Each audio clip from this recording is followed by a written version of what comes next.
Bab ke-8 Istihadah.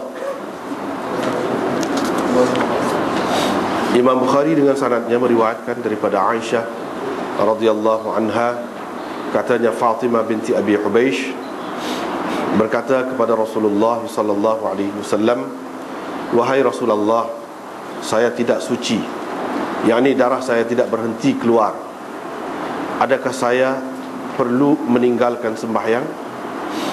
Rasulullah sallallahu alaihi wasallam bersabda, "Itu hanya gangguan pada salah satu urat, yakni urat darah. Ia bukan haid. Apabila haid datang, maka tinggalkan sembahyang, dan apabila tempohnya berlalu, basuhlah darah padamu itu dan bersembahyanglah."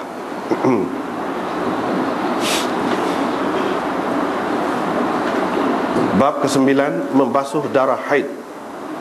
Imam Bukhari dengan sanadnya meriwayatkan daripada Asma binti Abi Bakr As-Siddiq, katanya, ada seorang perempuan bertanya kepada Rasulullah sallallahu alaihi wasallam. Katanya, "Wahai Rasulullah, bagaimana jika kain seseorang daripada kami terkena darah haid? Apakah yang harus dilakukannya?" Rasulullah sallallahu alaihi wasallam menjawab, "Apabila kain seseorang daripada kamu terkena darah haid, maka hendaklah dia menggosoknya, yakni menyentalnya, kemudian membasuhnya dengan air. Selepas itu bolehlah dia memakainya untuk salat." Dengan sanadnya Imam Bukhari beriwayatkan daripada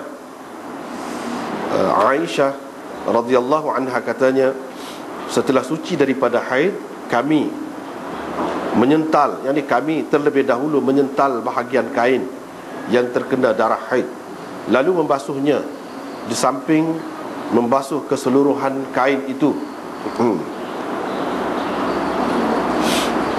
Kemudian memakainya untuk bersembahyang.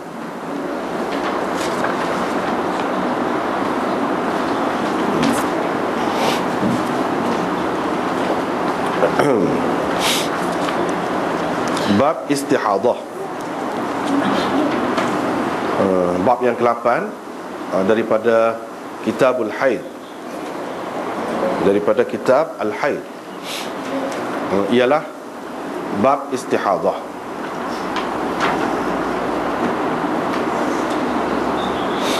Terlebih dahulu kita baca dulu nota tu 253. Imam Bukhari rahimahullah mempunyai 4 tujuan sekurang-kurangnya dengan mengadakan bab ini. Pertama, beliau mahu menarik perhatian para pembaca kepada perbezaan hukum haid dan istihadah. Kedua, darah istihadah walaupun keluar melalui saluran yang sama dengan darah haid dan berkemungkinan warna kedua-duanya juga sama, namun masing-masing daripadanya merupakan alamat kepada keadaan yang berbeza. Istihadah adalah darah penyakit. Ia menunjukkan ketidaksihatan pengidapnya, sementara darah haid pula menandakan kesihatan seseorang perempuan yang sudah baligh.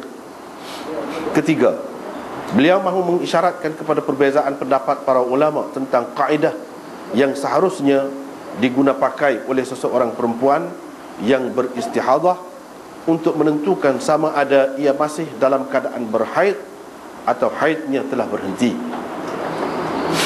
Keempat, oleh kerana terdapat banyak sekali perbezaan pendapat tentang waktu seseorang perempuan beristihadah perlu mandi, ada yang berkata ia perlu mandi setiap kali hendak bersembahyang.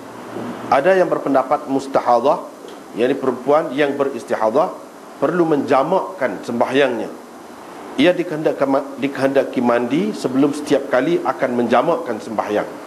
Ada juga yang berpendapat mustahadah perlu mandi 1 kali sahaja pada tiap-tiap hari.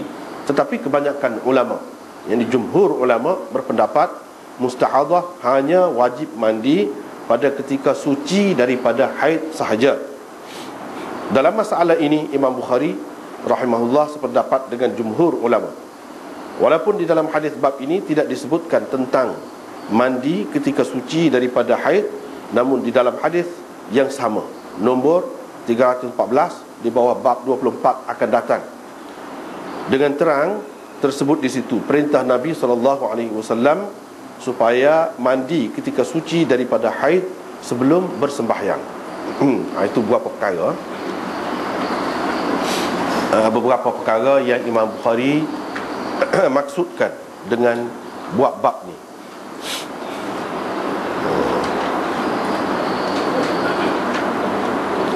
Yang pertamanya, dia nak cerita kepada pembaca, kepada kita yang belajar ni, perbezaan di antara hukum haid dan istihadah.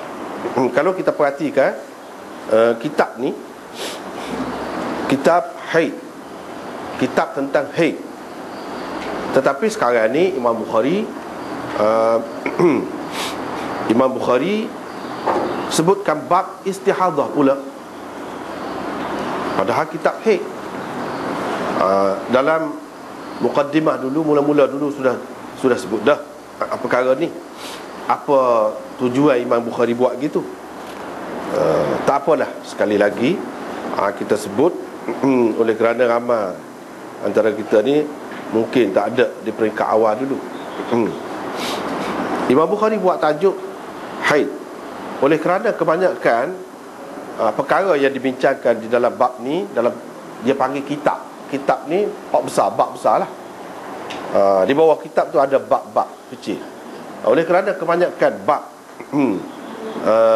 di bawah kitab ini ialah berkenaan dengan haid. Satu. Yang kedua, walaupun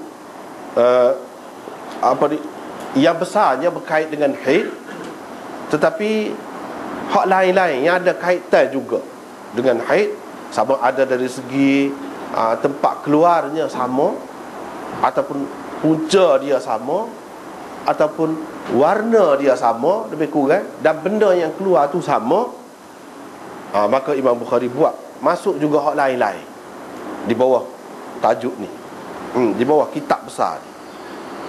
Macam istihadah, darah juga, dan keluar daripada saluran yang sama juga. Mungkin daripada rahim, sama juga seperti haid, ataupun daripada bahagian-bahagian lain ke mana-mana pun, permukaan dia tu, tempat keluar dia tu sama. Oleh kerana itulah Imam Bukhari buat bab istihadah juga di bawah kitab haid. Itu yang pertama. Yang kedua, kalau kita perhati kepada perkataan istihadah tu, perkataan istihadah dia daripada perkataan haid juga asalnya. Ni kalau orang yang belajar kaedah bahasa Arab, memang dia tahulah bahawa asal dianya haid, ha, ya dan dha. Lepas tu tambah apa? Tambah alif, sin dan ta. Asal dia hadat. Itu kalau dari segi ilmu sarafnya fi'il thulathi, orang panggil fi'il tiga huruf. Fi'il yang terbentuk daripada 3 huruf. Kalau istahadha ataupun ustuhidat, fi'il kata kerja lah, kita panggil fi'il tu kata kerja yang terbentuk daripada 6 huruf. Orang panggil fi'il sudasi. Fi'il sudasi. Dan ini kata kerja dengan tambahan, bukan hak asal. Sebab kita kata pukul lah, pukul, memukul, kita cerita bahasa Melayu. Nah, dipukul, terpukul, kena pukul, semua tu kata kerja belaka. Tapi hak asal dianya pukul lah. Hak ni haid asal dia. Lepas tu tambah alif, sin dan ta. Dalam bahasa Arab ni dia ada maksud dia sendiri. Dia ada maksud dia sendiri. Kalau alif, sin dan ta, dia banyak makna dia. Kalau dari segi ilmu sarafnya, orang panggil wazan ataupun bab. Istaf'ala, cuba panggil ustuhidat, atas wazan orang panggil istaf'ala. Istaf'ala ni tambah 3, alif, sin dan ta.